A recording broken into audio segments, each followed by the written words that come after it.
నిన్నటి current affairs చివరి ప్రశ్నకు సమాధానం. దేశంలో లాంగెస్ట్ మెట్రో రూట్ ఏది?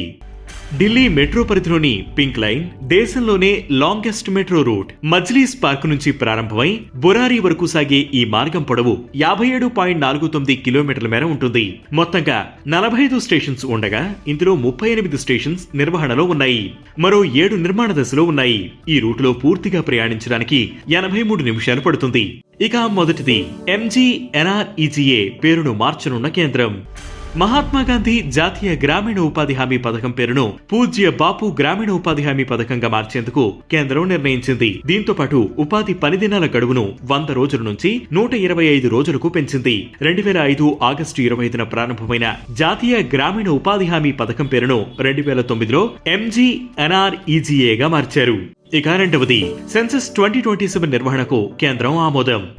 జనాభా లెక్కలు నిర్వహించేందుకు కేంద్ర ప్రభుత్వం ఆమోదం తెలిపింది.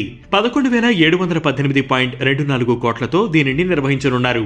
2 దశల్లో ఇది జరగనుంది. 2026 ఏప్రిల్ నుంచి సెప్టెంబర్ మధ్య హౌస్ సెన్సస్, 2027 ఫిబ్రవరిలో జనగణనను నిర్వహించనున్నారు. ఇది భారత్ కు తొలి డిజిటల్ సెన్సస్ కానుంది.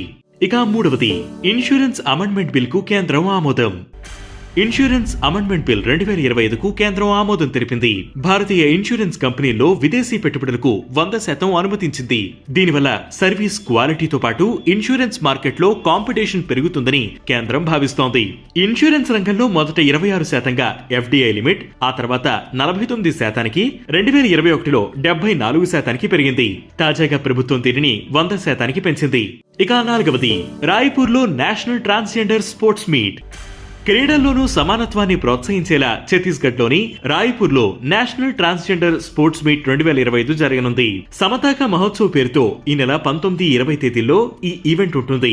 పంజాబ్, ఢిల్లీ, యూపీ, జార్ఖండ్, ఒడిశా సహా వివిధ రాష్ట్రాలకు చెందిన LGBTQ కమ్యూనిటీ వారు ఈ క్రీడల్లో పాల్గొననున్నారు. ఇక ఐదవది అణు విద్యుత్ రంగంలో ప్రైవేట్ పెట్టుబడులకు గ్రీన్ సిగ్నల్.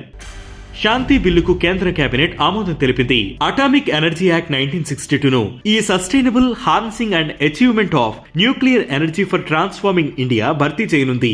దీంతో అణు విద్యుత్ రంగంలో ప్రైవేటు పెట్టుబడులకు కూడా అనుమతి లభించింది. పాత చట్టంలో ఈ అనుమతులు కేంద్రం లేదా దాని అనుబంధ సంస్థలకే ఉండేది. 2047 నాటికి 100 గిగావాట్ల అణు విద్యుత్ తయారీన లక్ష్యంగా ఈ కొత్త బిల్లును కేంద్రం తీసుకువచ్చింది. ఇక ఈ రోజు current affairs question: junior hockey ప్రపంచ కప్ విజేత ఎవరు? ఈ ప్రశ్నకు సమాధానం మీరే కామెంట్ చేయండి.